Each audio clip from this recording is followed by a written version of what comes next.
today we are going to discuss about classification and characteristics of agricultural market. The market is classified on the basis of location into 5 categories. The number one is village market. Market located in a small village. Major transactions takes place among the buyers and seller of a village.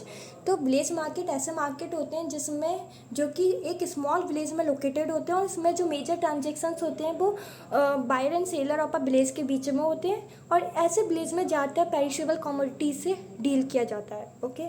दूसरा हमारा आता है primary wholesale market. So these market are located in big towns near the centre of production of agriculture commodities. So ऐसे market होते हैं, ये primary wholesale market ऐसे market होते हैं जो कि बिग टाउन्स में सिचुएटेड होते हैं. और कहाँ पे सिचुएटेड होते हैं? Near the centre of production agriculture commodities. जहाँ पे एग्रीकल्चर कमोडिटीज़ प्रोड्यूस होती हैं उनके पास में ही प्राइमरी होलसेल मार्केट लोकेटेड होते हैं. Okay.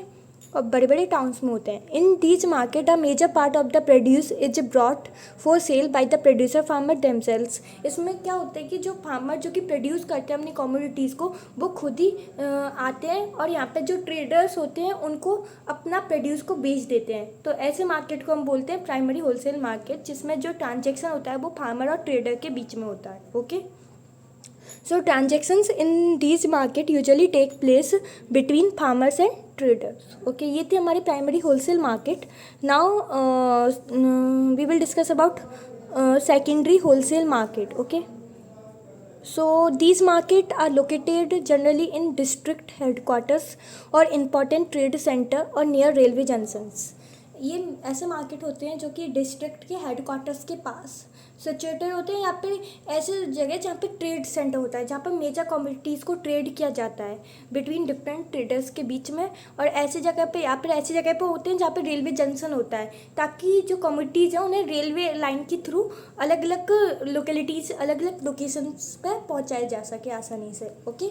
So the major transactions in commodities take place between village traders and wholesaler.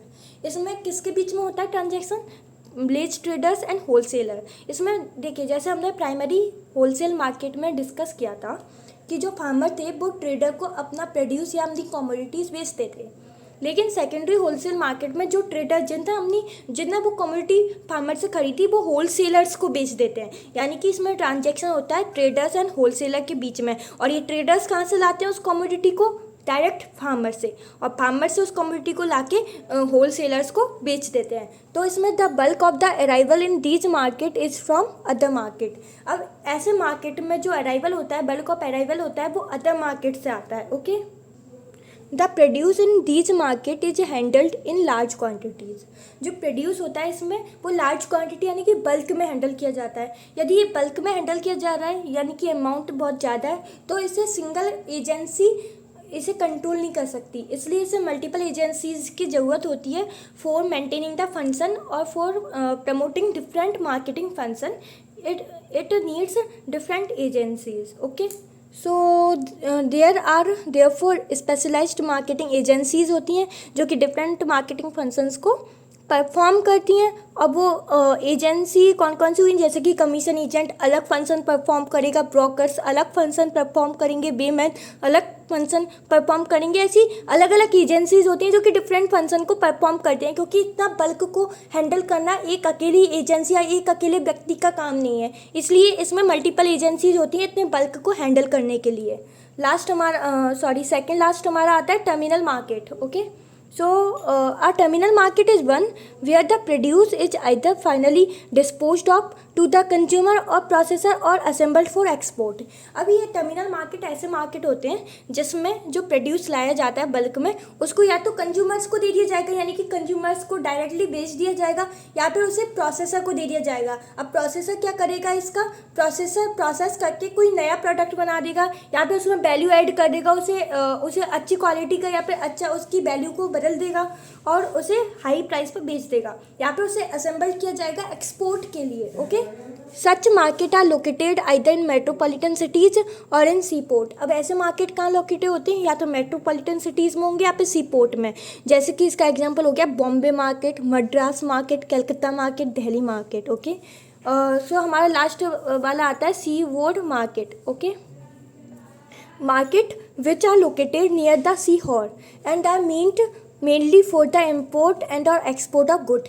ये ऐसे मार्केट होते हैं जो कि समुद्र के किनारे पे लोकेटेड होते हैं और इनका प्राइमरी फंक्शन क्या होता है, ये इंपोर्ट करते हैं प्रोडक्ट को, फिर उसे एक्सपोर्ट कर देते हैं. ओके, इंपोर्ट करके एक्सपोर्ट कर देते हैं, तो ये इसका काम होता है. इसका एग्जांपल हो गया Bombay market, Madras market, Calcutta market. Okay, अब हम सेकंड बेसिस को डिस्कस करते हैं. पहले हमारा बेसिस था on the basis of location. Second हमारा आता है on the basis of area coverage, यानी कि कितना एरिया ये कवर कर रहा है. Okay, so area from which buyer and seller usually come for transactions. पर मतलब उन किन एरिया से जो बायर और सेलर आते हैं ट्रांजेक्शन के लिए, उस बेसिस पे हमने क्लासीफाइड किया है मार्केट को इनटू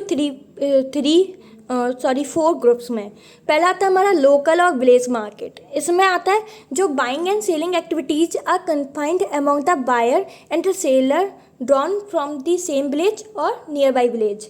इसमें क्या होता है, जो बाइंग और सेलिंग एक्टिविटीज़ होती है ना, वो किसके बीच में होती है, ऐसे बायर और सेलर के बीच में जो कि किसी विलेज में से आए होते हैं. या तो वो विलेज उनका खुद का मतलब एक ही विलेज के लोग होंगे या फिर वो अलग अलग विलेज के लोग होंगे. और ऐसे मार्केट में जो कमोडिटी से डील किया जाता है वो पेरिसेबल कमोडिटी होती है. कौन सी कमोडिटीज़ होती हैं, perishable. Okay, so same village और nearby village. The village market exist mostly for perishable commodities in small lots. Okay, और इसमें स्मॉल क्वांटिटीज में डील किया जाता है, मतलब स्मॉल क्वांटिटी ऑफ प्रोडक्ट को डील किया जाता है. तो इसका एग्जांपल क्या क्या हो गए, लोकल मिल्क मार्केट. जैसे कि हम जानते हैं कि जो मिल्क होती है वो क्या होती है, पेरिसेबल कमोडिटी होती है, तो ये लोकल मिल्क मार्केट होते हैं. लेकिन आप उसको मत समझना जैसे पॉलीथीन के जो मिल्क आते हैं उसमें बहुत सारे केमिकल्स मिला देते हैं, जिसके कारण क्या होता है उनकी लाइफ बढ़ जाती है, लेकिन वो हेल्थ के लिए अच्छे नहीं होते. लेकिन आप जैसे विलेज में जाओगे तो फिर उसमें प्योर दूध मिलता है विलेज के अंदर, तो फिर उनकी जो सेल्फ लाइफ होती है वो भी कम होती है और वो पेरिसेबल कमोडिटीज़ होती हैं, कोई उसमें कोई केमिकल्स नहीं होते. ओके, और वेजिटेबल मार्केट, अब वेजिटेबल भी पेरिसेबल कमोडिटीज़ है. ओके, सो ये होगा इनके एग्जाम्पल. अब आता है हमारा regional market, a market in which buyer and sellers for a commodities are drawn from a large area then the local market. इसमें जो रीजनल मार्केट होते हैं उसमें जो एरिया होता है वो बड़ा होता है लोकल मार्केट से. ओके, जैसे रीजनल मार्केट इन इंडिया कहाँ पे होता है, फूड ग्रेन्स के लिए होता है. तो इसका एग्जाम्पल क्या हो गया, regional market in India usually exist for food grains. अब हमारा अगला आता है नेशनल मार्केट. इनका साइज रीजनल मार्केट से बड़ा होता है. और जो नेशनल मार्केट होते हैं ना, फाउंड होते हैं फॉर ड्यूरेबल गुड्स के लिए. जैसे हमने पढ़ा था जो लोकल और विलेज मार्केट थे वो पेरिसेबल गुड के लिए थे. या पेरिसेबल गुड मतलब कि जो जल्दी ख़राब हो जाते हैं, सड़ जाते हैं, डिके हो जाते हैं. और ड्यूरेबल गुड जिनकी लाइफ टाइम बड़ा होता है, जो कि लंबे समय तक चलते हैं, तो ऐसे गुड को हम बोलते हैं ड्यूरेबल गुड. जैसे कि जूट हो गया, टी हो गई. हमने देखा है कि टी कितने लंबे समय तक चलती है, हमारे घरों में भी रखी रहती है, 1-2 महीने के लिए, 1 साल के लिए भी हो सकती है. और जूट हो गया. तो ये हो गई नेशनल मार्केट. अब हमारा आता है वर्ल्ड मार्केट. इनका साइज सबसे बड़ा होता है. Okay, buyers and sellers are drawn from the whole world. These are biggest market from the area point of view. These market exist in the commodities which have a worldwide demand and or supply such as coffee, machinery, gold, silver, etc.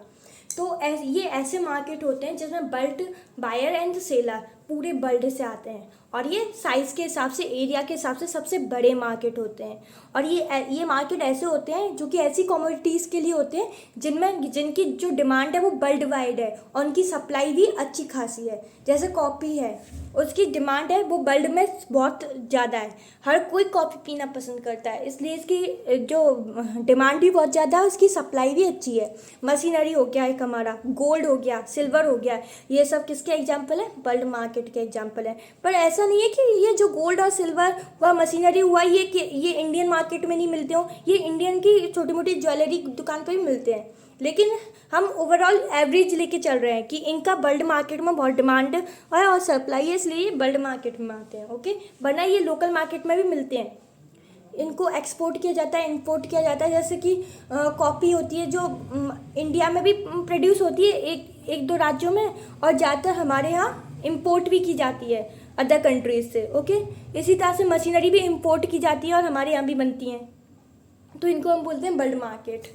अब हम देखते हैं अगला on the basis of time Spain. तो time spend के basis पर 3 categories में हमने इसे डिवाइड किया है।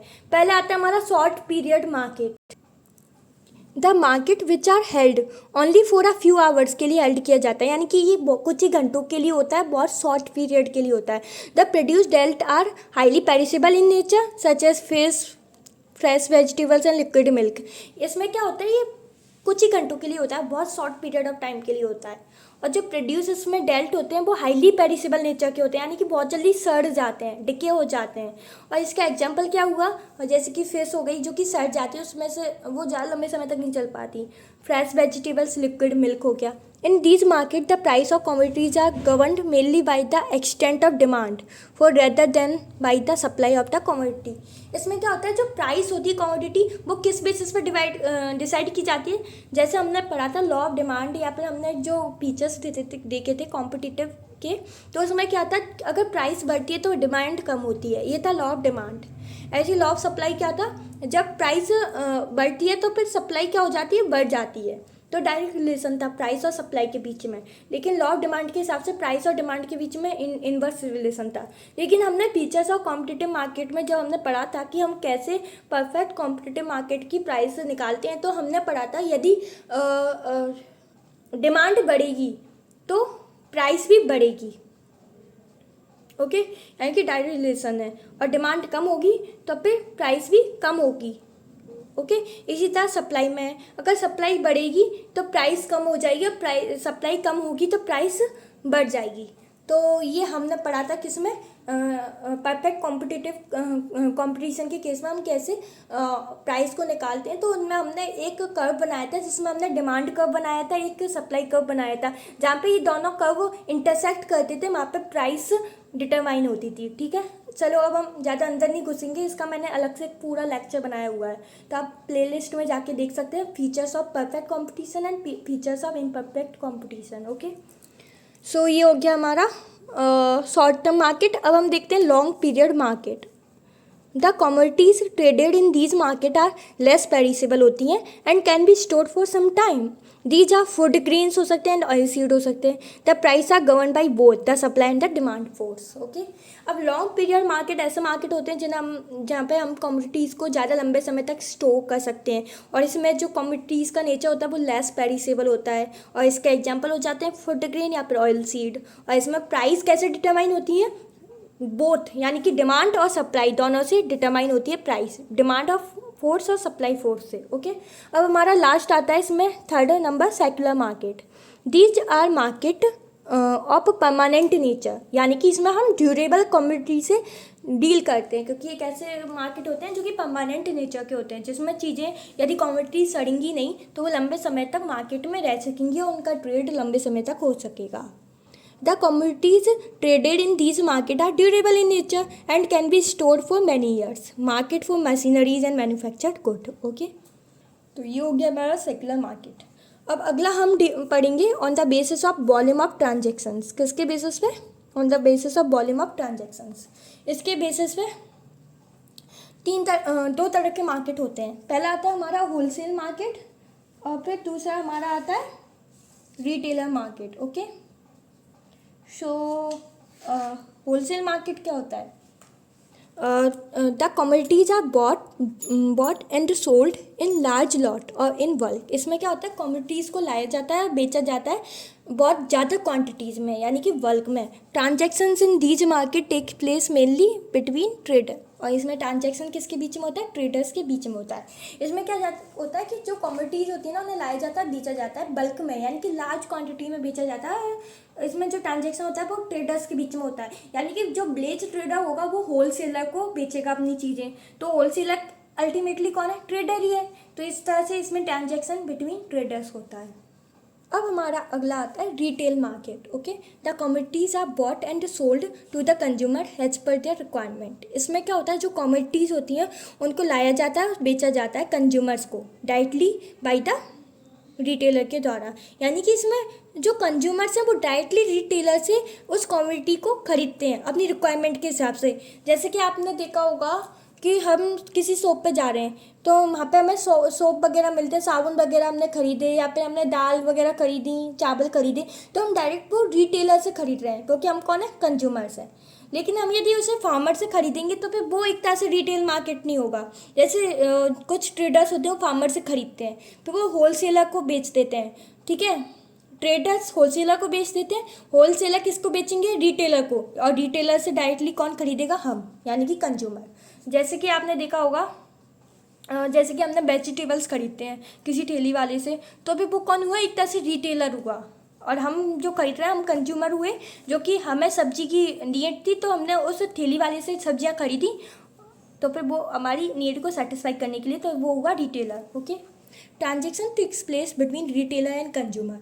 The retailer purchase in wholesales market से परचेज करता है and sell in small lots to the consumer. यानी कि होलसेल में तो बल्क में आता है, तो रिटेलर क्या करते हैं, अपने ज़रूरत से हिसाब से जितनी उसकी बिक्री होती है उस हिसाब से सामान को खरीदता है और वो कंज्यूमर को बेच देता है। जैसे एक सब्जी वाला हुआ, उसने उतनी ही क्वांटिटी में वेजिटेबल खरीदी जितनी उससे लोग खरीदते हैं, मतलब सब्जी मंडी में तो बल्क में आ रही हैं, लेकिन जो ठेली वाला होता है वो सब्जी मंडी से थोड़ी सी अमाउंट में खरीदेगा, तो फिर और वो हमको किस में बेचेगा, जितना कि उसके कंज्यूमर खरीदता है उतनी ही क्वांटिटी में वो खरीदेगा। Okay, these market are very near to the consumer. ये मार्केट कंज्यूमर के पास होते हैं, क्योंकि अल्टीमेटली ये रिटेलर मार्केट कंज्यूमर्स की नीड को फुलफिल कर रहे हैं, इसलिए कंज्यूमर्स के बाद पास लोकेटेड होते हैं।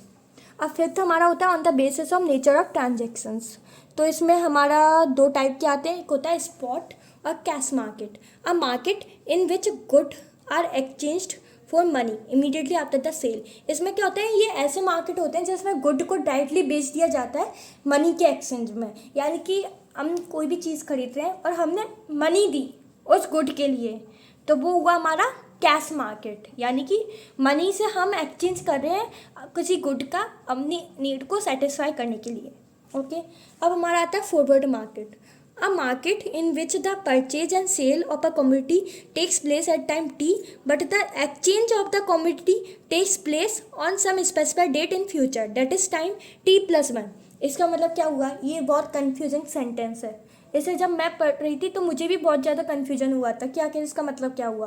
तो इसका मतलब ये हुआ कि ये एक ऐसे मार्केट होते हैं जिसमें परचेज और सेल तो पहले ही हो जाती है पर एक्सचेंज नहीं होता। यानी कि हम दुकान पर जा गए, हमें कोई भी वॉशिंग मशीन पसंद आ गई तो मैंने उसे बुक कर लिया, लेकिन मैंने उसे अभी पैसे नहीं दिए, मैंने बस उसे बुक किया है, यानी कि हमारी परचेज और सेल हो चुकी है उसकी, यानी कि मैंने उसे खरीद लिया है और दुकानदार ने उसे सेल कर लिया है। ओके, किसी टाइम मान लो टी, ये मैंने ऐसे लिख दिया, ये कोई भी मान लो टाइम टी पे मैंने उसे परचेज कर लिया, ठीक है। लेकिन उस कमोडिटी का एक्सचेंज कब होगा, उस कमोडिटी का एक्सचेंज जब होगा जब स्पेसिफाइड डेट में, जब मैं पूरे पैसे भर दूंगी, जब उसका क्या होगा, एक्सचेंज होगा। यानी कि हमने कोई मान लिया फ्यूचर में t+1 टाइम पे उस कमोडिटी का एक्सचेंज होगा। जैसे वॉशिंग मशीन मैंने आपको एग्जांपल दिया था, मैंने उसकी परचेज तो पहले ही कर ली, लेकिन अभी मैंने उसके पूरे पैसे नहीं दिए, मैंने बस उसे बुक करवाया है। अब वो मुझे कब मिलेगी, जब मैं उसके पूरे पैसे दे दूँगी। तो फिर ये टाइम कब दिया मैंने, फ्यूचर में उसके पैसे दिए t+1 टाइम पे। परचेज तो मैंने पहले ही कर लिया, लेकिन पैसे मैं बाद में दे रही हूँ, बाद में एक्सचेंज हो रहा है, यानी कि मैंने बाद में पैसे दिए और वो वॉशिंग मशीन मुझे मिली। ओके, सो ये हो गया हमारा। देन समटाइम्स क्या होता है, even on the specified date in the future t+1 there may not be any exchange of the commodity. अब लेकिन कुछ बार ऐसे भी हो सकता है कि फ्यूचर में भी उसका एक्सचेंज ना हो उस कमोडिटी का, ड्यू टू मैनी रीजन, बहुत सारे रीजन हो सकते हैं जिसके कारण मान लो कि जिस कंज्यूमर ने उसे परचेज किया उसके पास बाद में भी इतने पैसे ना हो कि वो उसका एक्सचेंज कर सके, या फिर वो उसमें कुछ डिफेक्ट हो जाए मशीनरीज के कारण, जो सेलर है वो उसे सेल ना कर पाए। मतलब बहुत सारे रीजन के कारण यदि बाद में भी उस फ्यूचर स्पेसिफाइड डेट थी, यानी कि जो डेट थी जो हमने बिल्कुल फिक्स कर ली थी, जिस डेट पे हमें एक्सचेंज करना था, उस समय भी एक्सचेंज ना हो पाए, ये कहने की कोशिश कर रहा है। Okay, instead the difference in the purchase and sale price are paid और टेकन। ठीक है, किसके बेसिस पर किया जाता है, difference in purchase and sale के बेसिस पर, कि मतलब ऑन द बेसिस ऑफ कि डिफरेंस क्या है, परचेज के बेसिस पे एंड सेल के बेसिस पे प्राइस आर पेड और टेकन की जाती है, कि कितना टाइम का डिफरेंस है, कि जब मैंने उसे परचेज किया और दुकानदार ने उसे सेल किया, उस बेसिस पे प्राइस फिक्स की जाती है। ओके, अब हमारा 6th टाइप आता है on the basis of number of commodities in which transactions takes place.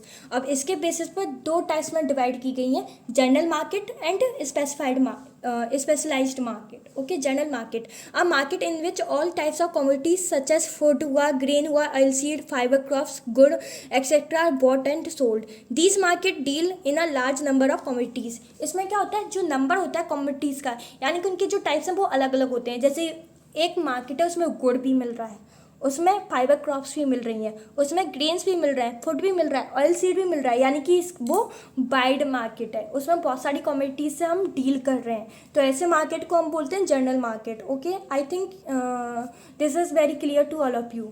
अब ये वाला मार्केट क्या होता है, लार्ज नंबर ऑफ कमोडिटीज से डील करता है। लार्ज नंबर ऑफ कमोडिटीज मतलब कि इसमें बहुत सारे टाइप्स के, बहुत सारी स्पेशलिटीज़ हैं, इसमें बहुत सारी तरह की डाइवर्सिटी होती हैं इस मार्केट में। Diversity is a good term to explain this type of market. Okay, so इसमें डाइवर्सिटी कैसे, इसमें हर तरह के गुड मिल जाते हैं। जैसे कि हम किसी बड़ी बड़ी शॉप्स पर जाते हैं, जैसे फैमिली जंक्शंस हुआ, या फिर कोई भी शॉप हुई, उसमें हर तरह की दुकान मिलती हैं। रिलायंस फ्रेश हुआ, उसमें हर तरह की गुड्स मिलते हैं, वेजिटेबल भी मिलती है उस पर। उसमें हमारे रोज़मर्रा के सामान जैसे कि साबुन हुआ, सर्फ हुआ, ये भी मिलता है। चावल मिलते हैं, राइस वगैरह, फूड ग्रेन्स भी मिलते हैं, ऑयल सीड क्रॉप्स भी मिलती है, एंड ऑयल वगैरह भी मिलते हैं, मतलब सब मिलता है।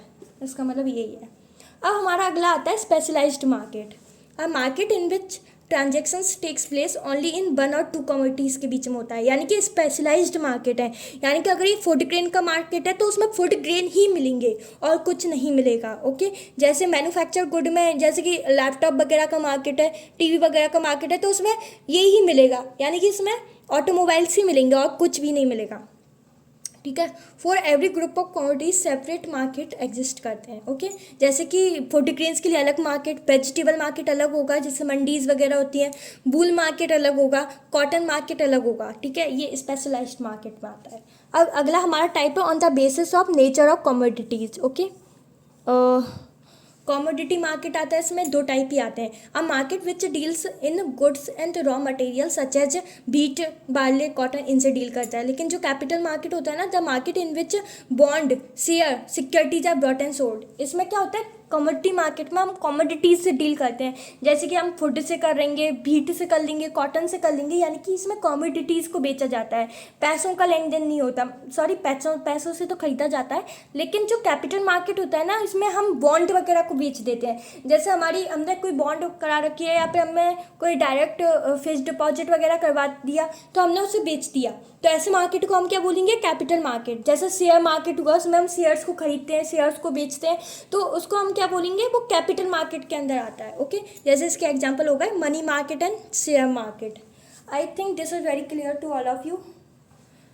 सो आज के लेक्चर में हमने 7 टाइप्स पर 7 तरह के बेसिस पर क्लासीफाई किया अपने मार्केट को, और उनकी कुछ कैरेक्टरिस्टिक्स देखी। नेक्स्ट लेक्चर बहुत इंपॉर्टेंट होने वाला है, जिसमें हम इसको आगे डिस्कस करेंगे। अभी हमारे 5 टाइप ऑफ बचे हुए हैं, यानी कि टोटल 12 टाइप्स पे हमने मार्केट को डिवाइड किया गया है। उसमें से हमने 7 टाइप पे तो डिस्कस कर लिया, अब हमारे 5 टाइप ऑफ बचे हुए हैं। सो उसे अब वीडियो भी काफ़ी ज़्यादा लंबा ना हो जाए, इसलिए उसे हम अलग पार्ट में डिस्कस करेंगे। ओके।